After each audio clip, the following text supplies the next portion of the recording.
Hello everyone, I'm very glad that you're joining this story. Subscribe, like and comment. Enjoy the story, smile more often. You might want to open this before the cake. That's what I said, calm as a lake on the surface, but my hands were shaking under the table. I didn't toss the envelope, no drama, no yelling. I just slid it across the white cloth between the butter knives and mimosas like it was a regular goddamn birthday card. My mom blinked once.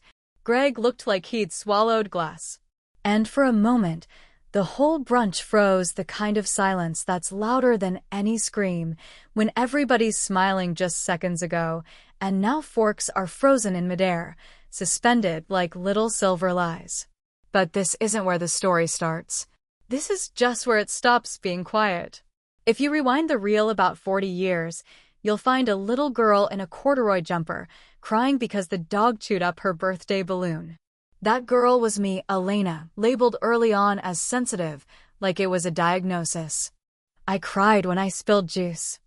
I cried when my dad yelled about the thermostat. I cried watching reruns of Lassie, and every time I got left out, which was often. And while my brother Greg got a pat on the back for keeping it together, I got told to go lie down until I calmed down. I started to believe that something was wrong with me. That maybe I felt too much and too loud and too often. Greg, on the other hand, knew how to play the room like a piano. He was Mom's pride and joy, the golden boy. He didn't throw tantrums. He didn't talk back. He kept secrets like a goddamn safe. By the time we hit high school, I was crying over college rejection letters while Greg was collecting scholarships like baseball cards. Elena just needs more support, Mom used to say with that syrupy voice that sounded like concern, but tasted like vinegar. She's not like Greg. He just copes better. She always said it in front of other people too. Aunts, neighbors, cousins from out of town.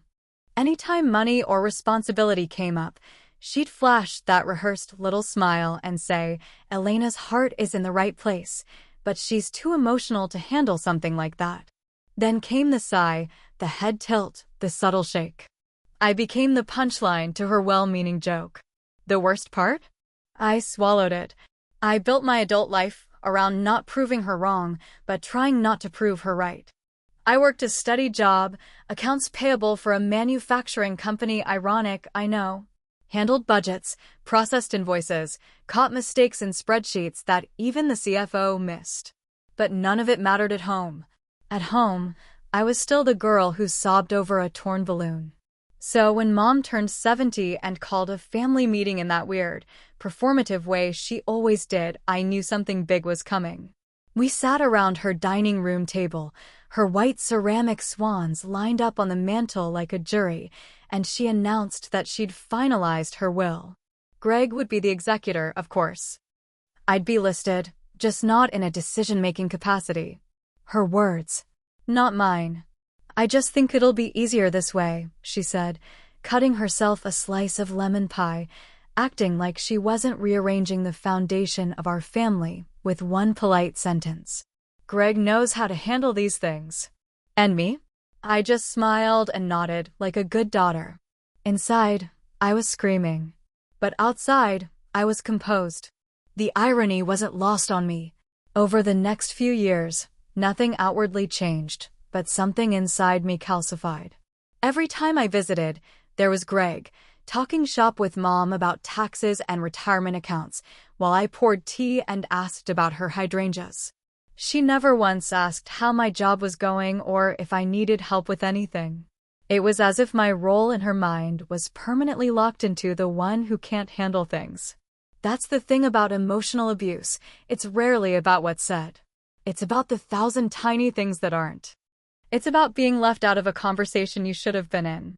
It's about decisions being made around you, not with you. It's about slowly realizing you were never trusted, not because of something you did, but because they needed you to stay small so they could feel big. And so I stayed quiet. I watched from the sidelines while Greg took over more and more, paying Mom's bills, managing her accounts, organizing holidays. To anyone else, it looked like the perfect arrangement. But to me, it felt like watching someone move into a house that still had my name on the lease.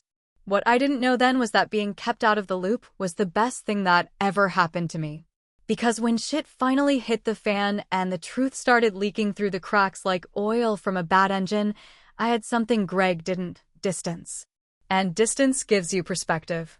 So when I walked into that brunch on a humid Sunday in June, clutching an envelope that weighed a hell of a lot more than a few pages should, I wasn't the emotional one anymore.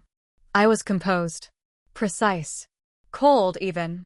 Because the only thing heavier than being left out is knowing you were left out for a reason. And sometimes, the quiet one remembers everything. The day the bank called wasn't the first red flag. But it sure as hell was the loudest. The phone rang on a Thursday, just before noon, right as I was elbow-deep in leftover lasagna and the latest round of invoices at work. I don't usually answer numbers I don't recognize, especially not with a mouthful of cheese, but something in my gut made me reach for it anyway. The voice on the other end was polite, a little too polished, like someone trained in how not to freak people out. "Ms. Elena Walsh?" they asked, pronouncing my last name like it was fragile glass. "We're reaching out regarding a trust account previously connected to your mother, Beverly Walsh." I remember wiping my hands on a napkin, heart suddenly thudding for no good reason. The bank rep continued, professional but tense. "We just need to confirm whether you were aware that the account has been closed and that a withdrawal of approximately $80,000 was processed earlier this year." At first, I didn't even answer. I just sat there blinking, wondering if I'd misheard her. $80,000? Closed trust account? I wasn't even listed as an executor. Why the hell were they calling me? I finally stammered something like, "I'm sorry, I think you have the wrong Walsh, because let's be honest, I'd been conditioned to assume I was always the last person to know anything important." The woman paused, probably clicking through her little tabs and windows, then said, "You're named as a secondary beneficiary. We just needed confirmation that you were notified regarding the status of the account." Let me tell you something. There are moments in life when your entire understanding of the world shifts half an inch, just enough to make everything suddenly unfamiliar. That was one of those moments. I wasn't angry yet, not really. I was just confused. That kind of deep, sour confusion that seeps in behind your ribs and makes you feel like you missed something crucial in a conversation you never even knew you were supposed to be part of. "I haven't been notified of anything," I said, trying to keep my voice even, but I could hear the edge creeping in. "I was told my brother Greg was handling all of that. He's the executor of my mother's will. Any questions about trust accounts or finances should probably go to him." The woman hesitated again, and then came the kicker. "I'm afraid we're not authorized to speak with Mr. Walsh, as he's not listed as a direct beneficiary on this particular trust." That's when something started to twist in my chest. That's when I knew deep in my bones that something was off. I thanked her, hung up, and sat there staring at the wall of my office, my lasagna long forgotten and my appetite gone. My first instinct was to call Greg, but then I remembered the last time I'd asked him anything remotely serious about Mom's finances. He had waved me off like a child begging for candy before dinner. "Don't worry about it," he'd said, with that half-laugh he uses when he's hiding something. "It's all taken care of. You just stress yourself out." That conversation was after Dad died, when we were dividing up funeral costs and estate documents and the dozens of little chores that come with death.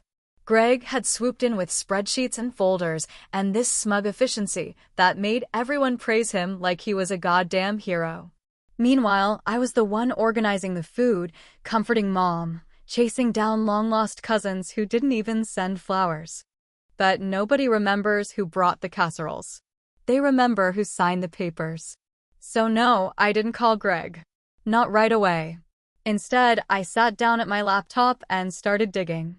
The bank couldn't give me details, but I could at least start with what I had: emails, old tax filings, copies of Mom's will, and my own fading memory of that awful meeting when she named him the executor. I found an old file from 3 years ago, something Greg had forwarded me when Dad's life insurance was being split. Buried in the attachments was a document labeled Trust Distribution Schedule. I'd never really looked at it before, because why would I? I wasn't supposed to be involved. But this time, I read every single line like it held secrets, and it did. That's how I found the name of the account. That's how I figured out that it was supposed to be split 50-50 between Greg and me upon Mom's death. Not later, not eventually upon her death, period. And yet, the bank was telling me the account had been closed, funds moved, and I'd never seen a single cent $80,000 vanish like a ghost. Here's where I stopped being confused and started being furious. Because even if this was just a mistake, even if it was some legal technicality or a miscommunication, why the hell hadn't Greg told me? Why was I hearing about this from a woman in a headset instead of my own damn brother? And that's when the question hit me like a slap to the face. One I want to ask you, the people watching this right now, what would you do if the family that treated you like the emotional mess suddenly started to look a whole lot like the real problem? What would you do if the golden boy you were told to trust had been playing a game you didn't even know existed? I didn't want to believe it yet, not fully.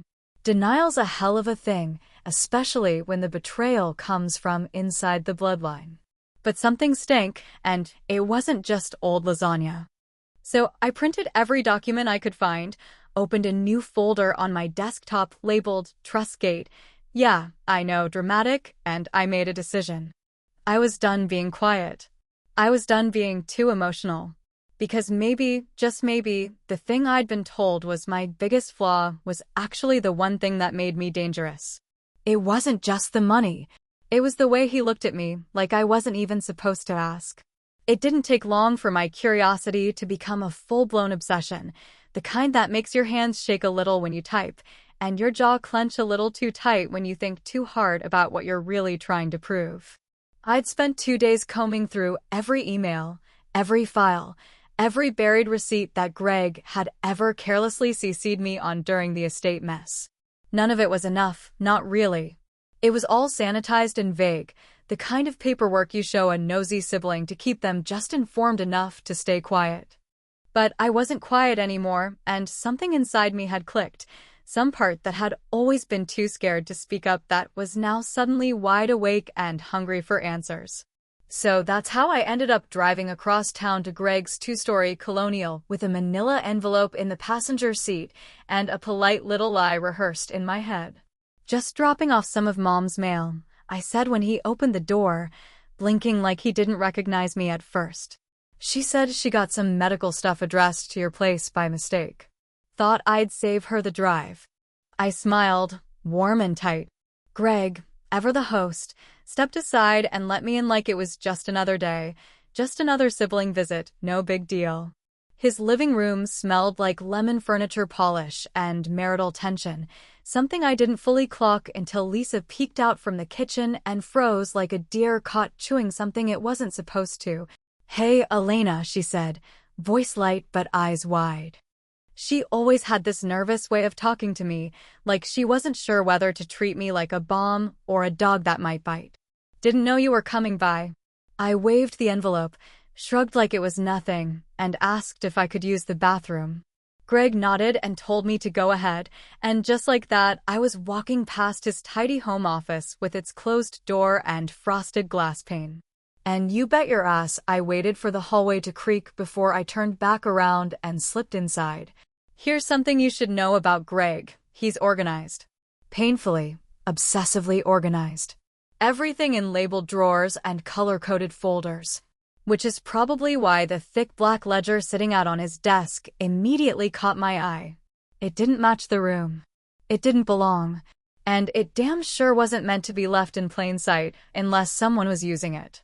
I flipped it open, half expecting to find a grocery list or maybe old notes on taxes. Instead, what I found made my throat go dry. Dates, amounts, acronyms. Withdrawals marked under vague initials. Wire transfers. Notes like split with mom and secured under alternate channel. It didn't look like official estate paperwork.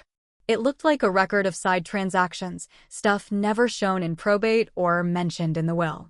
And there, near the bottom of one page, written so faintly I almost missed it, trust funds final phase, move before notice. That was it. No explanation. Just that cryptic little sentence sitting like a live wire on the page. I didn't take the ledger, but I took a picture. Several, in fact, moving fast and quiet, heart pounding so loud I could barely hear myself breathe. Then I slipped out and into the bathroom, flushed the toilet for show, and re-emerged into the hallway like nothing had happened. Lisa was gone by then, probably hiding in the kitchen. Greg was on the couch, watching the news, pretending he hadn't just let the fox into the henhouse. I sat across from him and made small talk for a few minutes, asked about work, about Mom's hip, about whether they'd picked a place for their next vacation. He answered like a man whose life had never been interrupted, whose conscience was perfectly clean. But I was watching him closer now, noticing things. Like how his smile didn't quite reach his eyes anymore. Or how his right knee bounced slightly whenever I mentioned money. Eventually, I leaned back and asked the question I'd been dying to drop. Hey, random thing, but do you know what happened with that trust account? I got a weird call from the bank the other day. Greg blinked once, just once, and then shrugged like it was no big deal. Yeah, I think Mom restructured some of her stuff. Nothing to worry about. It's all complicated. I tilted my head, pretended to be dumb. Complicated how? That's when he gave me the line that I will never, ever forget. You wouldn't understand, Elena. It's not your kind of thing. Not my kind of thing. The way he said it, so calm, so condescending, like he was gently patting a child on the head and telling her not to worry her pretty little brain, made me want to throw the coffee table across the room. Instead, I smiled again, the kind of smile you wear when you're about to do something very stupid or very brave. You're probably right, I said. It's probably nothing. I left 10 minutes later, got into my car, and sat in the driveway shaking with the kind of rage that doesn't show on the outside but bubbles underneath like lava. Greg was hiding something. Maybe Mom was too. And now I had proof. Not full-on courtroom proof yet, not enough for charges or lawyers or headlines. But enough to keep going. Enough to dig deeper. Later that night, I started recording our calls. Every time he called to check in, I saved it. Every voicemail. Every email. I began to build my own ledger, a mirror of his, one that didn't hide anything. And the more I looked, the more cracks I found. Lisa started acting weirder too, jumpier, quieter, like she wanted to say something but couldn't. Or wouldn't. And I realized something that made my blood run cold. Greg might have been pulling strings, but he wasn't working alone. I wasn't planning revenge. But I also wasn't going to be the dumb emotional idiot they thought I was. It started with an invitation that arrived in the mail on stiff, cream-colored cardstock, the kind of fancy stuff you save for weddings or pretentious galas, not for a brunch at the local golf club dining room. It was embossed in gold with a little watercolor flower in the corner and the words, "Join us in celebrating Beverly Walsh's 75th birthday." And right there in the center, like a punchline, hosted with love by her son, Gregory Walsh. No mention of me, not even a footnote, not even a quiet acknowledgement that there were, in fact, 2 children in this family. I stared at that invitation for a long time, letting the insult settle into my bones like smoke in old wallpaper. I knew right then that this wasn't just brunch. It was a performance, a parade, and Greg was marching Mom down the center like a queen on a goddamn float. But this time, I wouldn't be clapping from the sidewalk. By then, I'd already spent a couple of weeks sitting across from a sharply dressed man named Eric Delaney, a financial advisor with eyes like a hawk and a voice that made everything sound like a scandal, even when he was just saying the word assets. I showed him the pictures of Greg's ledger, the old tax filings, and the bank call summary I'd written down in my planner in furious, half-legible scribbles. He looked at it all for about 5 minutes before pushing his chair back and saying, "This isn't just shady, it's actionable." When I asked what that meant, he leaned forward, lowered his voice, and said something that hit me like a slap. That money didn't just walk away, Elena. Someone walked it out. Eric wasn't one to jump to conclusions, but he didn't need to. Numbers don't lie, not like people do. Over the next few days, he confirmed what I'd already begun to suspect. that a sizable portion of the missing trust funds had been moved into a joint account held between my mother and Greg. Not through the will, not through legal distribution channels, but quietly, in small, calculated increments over months. "This kind of transfer only works," he said, tapping the paper, "when someone's counting on no one else watching." I asked him if this was theft. He gave me that careful look, the one professionals give when they're thinking things they can't quite say aloud yet. "It's not legal," he finally said. "But it's common. And hard to prove unless you want to burn it all down." I nodded, not because I agreed, but because I understood. I wasn't ready to torch the house. Not yet. But I sure as hell was ready to kick the front door open. So I printed the statements. Every line, every transaction. I put them in a clean white envelope and sealed it with a sticker I ripped off the back of an old bill. I put that envelope in my purse, right next to my lipstick, my phone, and the 10,000 little things I always carried, but rarely needed until now. I stared at it every night leading up to the brunch, sometimes pulling it out just to look at it, to feel the weight of it in my hands, to remind myself that I wasn't imagining this, that I wasn't crazy or dramatic or emotional. I was right. I had proof. And I wasn't walking into that party empty-handed. Greg sent out updates to the guest list like he was planning a royal coronation, 75 guests for 75 years, fancy brunch buffet, champagne toast, even a damn string quartet in the corner. He emailed me personally the week before, all cold civility and passive-aggressive warmth. "Hope you can make it, Elena. Mom would love to see you." I stared at that line for 10 full minutes before typing, wouldn't miss it, and hitting send. Lisa hadn't spoken to me since my visit to their house, but she'd started reacting to my texts with those little thumbs up or heart icons, like she wanted to stay in the loop without actually being in it. I didn't push her. She was too close to the blast radius to be useful yet, but something told me she was getting ready to step out of Greg's shadow, whether she meant to or not. The morning of the brunch, I woke up calm in a way that didn't feel like me. I took my time getting dressed, red dress, gold earrings, lipstick with just enough fire in it to say, I didn't come here to play. I walked into that golf club dining room 15 minutes late, just enough to make an entrance, envelope in hand, smile locked and loaded. I could feel the eyes before I even reached the table. My mother looked up from her seat, flanked by Greg on one side and some overly perfumed aunt on the other, and gave me that brittle smile she always saved for when she wasn't sure what game I was playing. Greg stood up like he owned the place and said, "Hey, there she is. Glad you made it." I kissed Mom on the cheek, handed her a tiny wrapped gift, earrings she probably wouldn't wear, and took my seat like I'd never missed a step. The envelope stayed tucked under my napkin, waiting. I watched Greg clink his glass and start thanking people, his voice smooth, practiced, the kind of voice that never wavered because it never told the truth. And I sat there thinking how easy it would be to let it all go again, to swallow the anger and smile through the lies. But then I felt that envelope against my thigh, and I remembered every time someone told me I was too emotional, too unstable, too messy to be trusted with the truth. Not this time. Sometimes silence is compliance. And sometimes it's just the sound before a scream. I arrived 15 minutes late on purpose, not because I had anything dramatic planned yet, but because I wanted the room to already be warm with laughter, loosened by champagne, and dripping in the sticky comfort of tradition and politeness. I wanted to see all their smiles laid out like fragile porcelain, polished and perfect, before I held a hammer to the table. I wore a deep red dress, not fire engine red, but darker, richer, the color of spilled wine or something you can't quite wash out of silk. It clung just enough to draw attention, but not so much as to look like I was asking for it.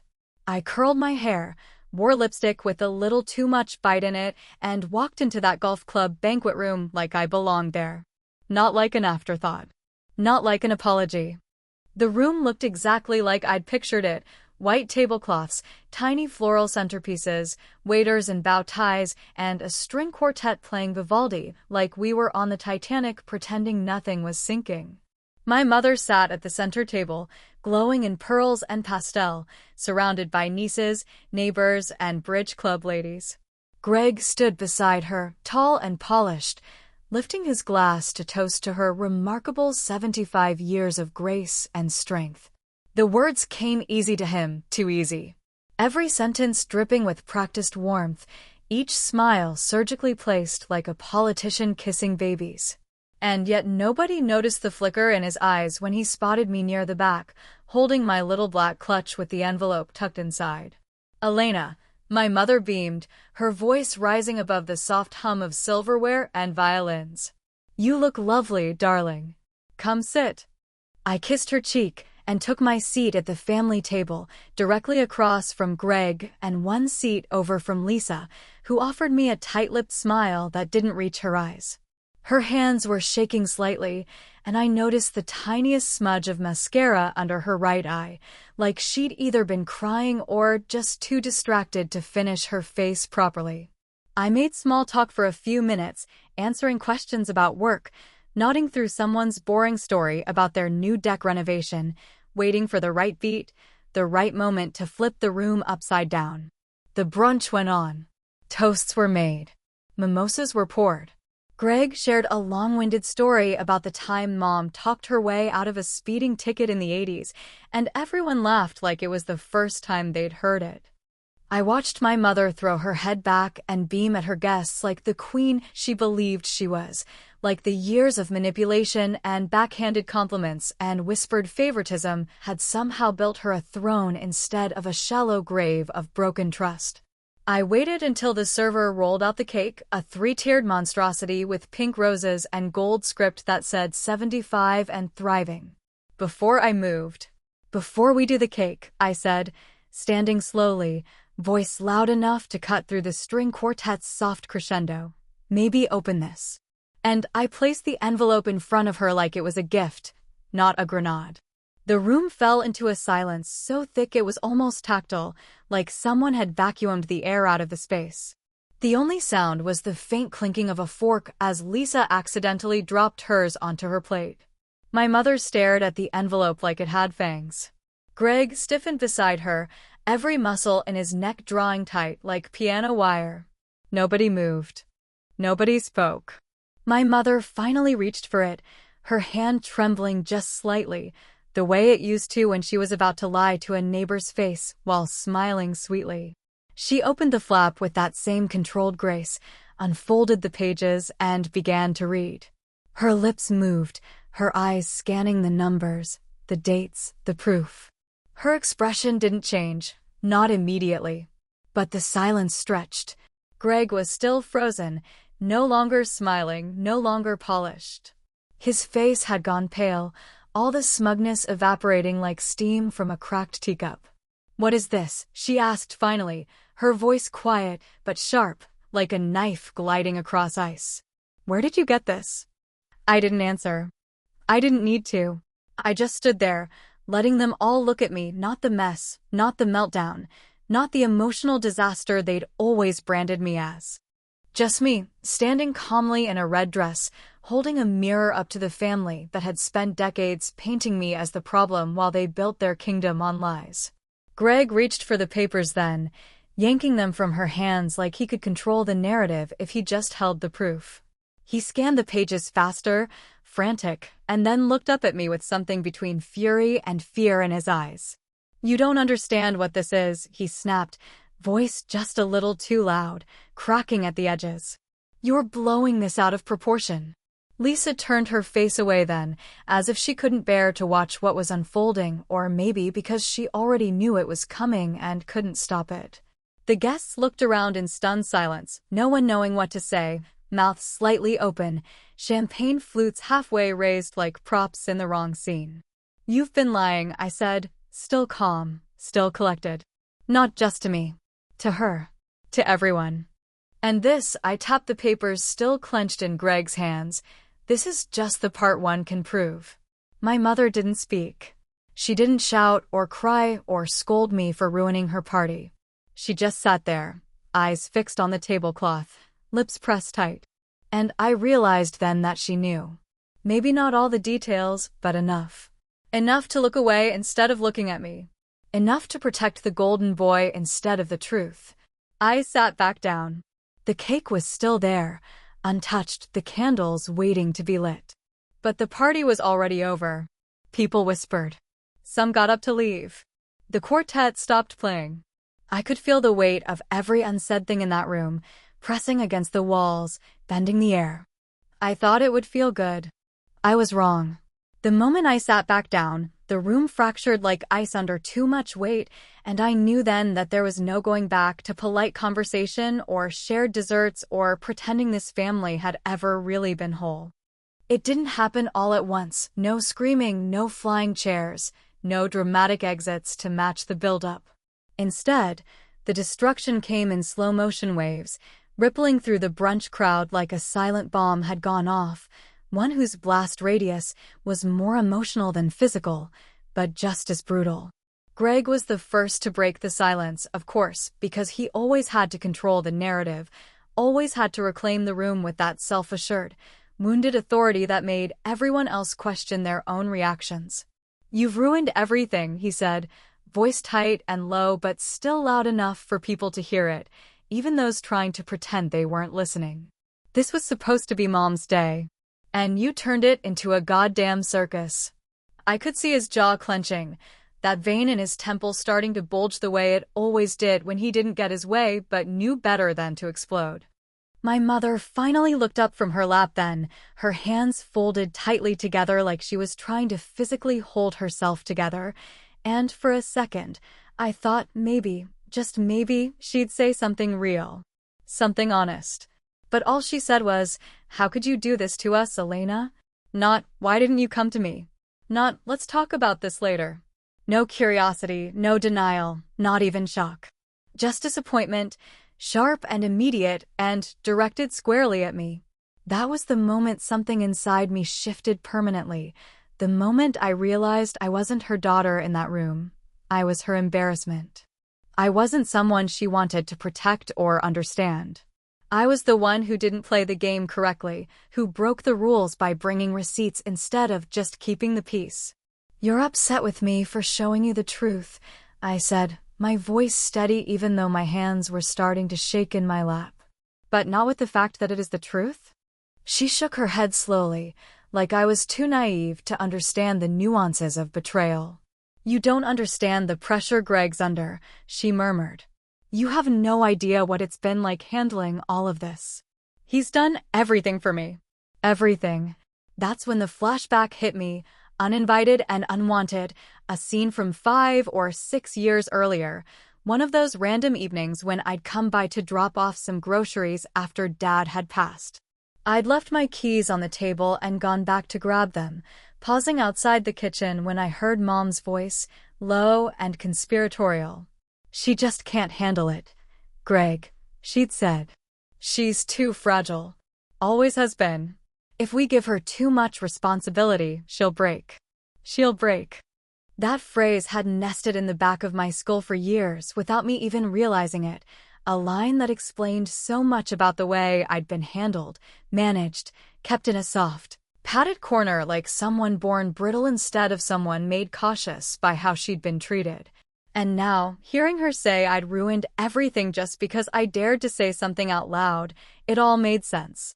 It wasn't about the money. It had never been about the money. It was about the story she'd built. The story where Greg was the strong one, the capable one, the man who stepped up. The story where I was the emotional one, the damaged one, the child who always needed a little extra care and less responsibility. The story where my silence was safer than my involvement. And I had just smashed that story to pieces in front of 75 witnesses. Lisa didn't say a word through all of this, which told me more than anything else could have. She just sat frozen, her hands clenched in her lap, eyes flicking between the three of us like she was watching a car crash she'd known was coming but had hoped might swerve away at the last second. If anyone noticed the way she flinched when Greg slammed the folder shut, they didn't say a word. The guests were starting to make their exits now quietly, awkwardly, one by one, like they didn't want to be caught in the aftermath of something they couldn't politely ignore. Some offered tight, uncomfortable nods as they passed my chair. Others wouldn't even look at me. The violinists had stopped playing completely, their instruments packed up mid-movement, retreating from the battlefield. Greg was seething now, pacing slightly behind Mom's chair, whispering harshly to her while I watched the last scraps of the party fall apart like cheap streamers in the rain. She kept her eyes down, never once turning toward me again. No apology. No explanation. Just the quiet dignity of someone who would rather be disappointed in her daughter than admit she might have been wrong about her golden son. When I finally stood to leave, the envelope was still there on the table, creased and smudged with fingerprints, a quiet, paper-shaped bomb no one had defused. I didn't say goodbye. I didn't hug her. I didn't even look back. Because something in me had broken, but not the way she'd always feared it would. Turns out, the worst betrayal wasn't Greg stealing the money. It was who helped him.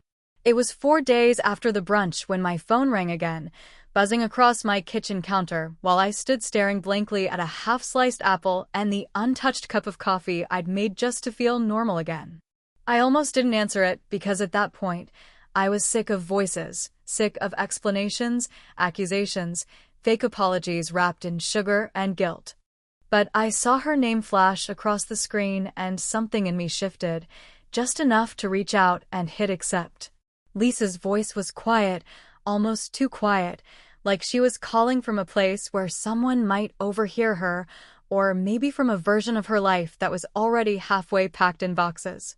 "Elena," she said, and just the way she said my name made something tighten in my chest. "Can we talk?" I told her yes, and she asked if I could meet her at a diner on the east side, one of those places with cracked vinyl booths and syrupy coffee and a jukebox that hadn't worked in 20 years. I said I'd be there in 20 minutes and left my kitchen the way it was, fruit oxidizing on the counter, windows open to a breeze that suddenly felt too cold. She was already there when I walked in, sitting at a corner booth with a mug clutched in both hands like it was the only thing anchoring her to the room. Her hair was pulled back messily, no makeup, eyes red like she hadn't slept or had maybe done nothing but cry for days. And before I could even sit down, she said, "I'm leaving him." Just like that. No hello. No preamble. I packed a bag and I told him I need space. I'm going to stay with my sister for a while. I didn't say anything at first. Just slid into the seat across from her and nodded slowly, because I knew if I spoke too soon I might derail whatever it was she'd finally built up the nerve to say. "I knew about the account," she said after a pause. "Not all the details, not at first. But enough." She swallowed hard, blinking back whatever tears were trying to come back. "I told him it wasn't right. That he should talk to you, tell you. But he said you'd overreact, that you wouldn't understand, and that your mother had made it very clear she didn't want you involved." That last part landed like a slap. "Your mother," she'd said. Not Mom. I think that was the moment I realized Lisa had been standing on the outside of the family this whole time, just like I had, except while I'd been pushed out, she'd been allowed in, but only just enough to stay useful. "She told him not to include you," Lisa said, eyes locked on her coffee, voice barely above a whisper. "Said you were too emotional, that you'd make it messy, that you'd dig too deep and ask too many questions." I let out a short, sharp laugh, one that tasted more like disbelief than humor. "She wasn't wrong," I said. I asked. I dug.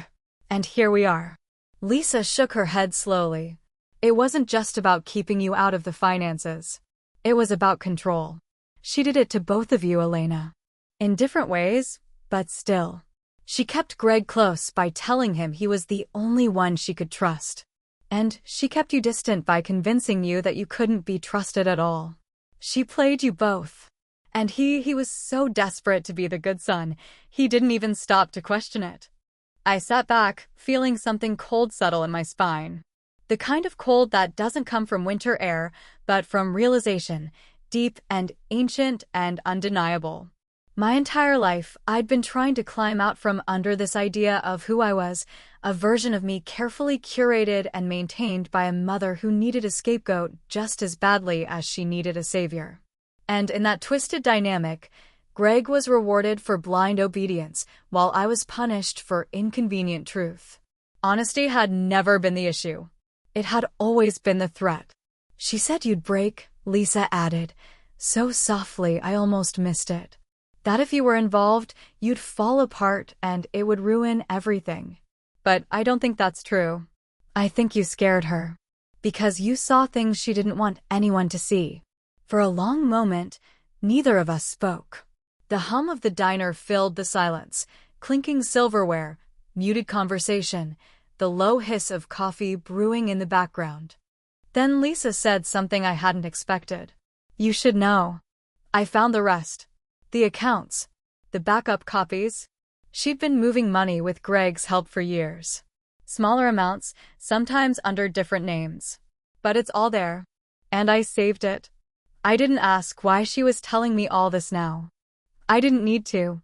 I could see it in her face, the weight of secrets, the shame of complicity, the quiet scream of a woman who'd realized too late that silence isn't always safety.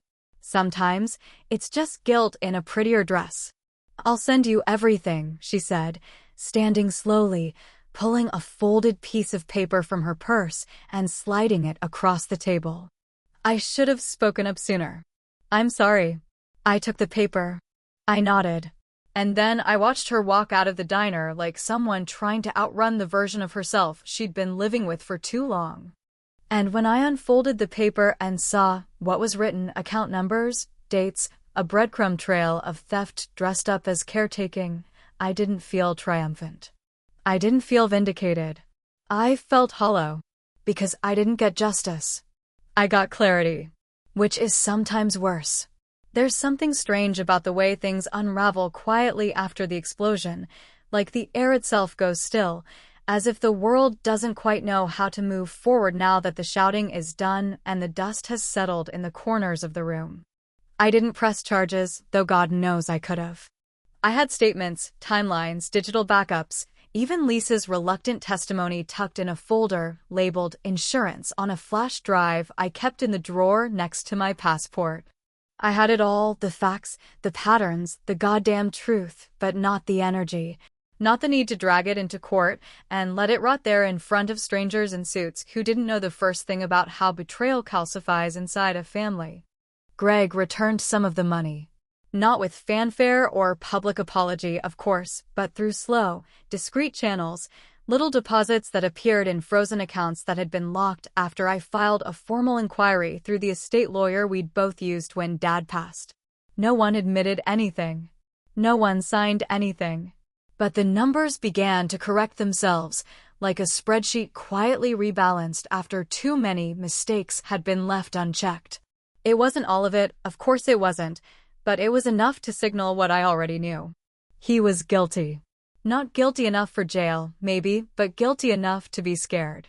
And scared enough to try and clean up without ever saying why. My mother never apologized.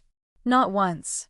She didn't call, didn't write, didn't offer some half-hearted explanation over tea like she used to when she'd accidentally say something cruel and pretend she hadn't meant it.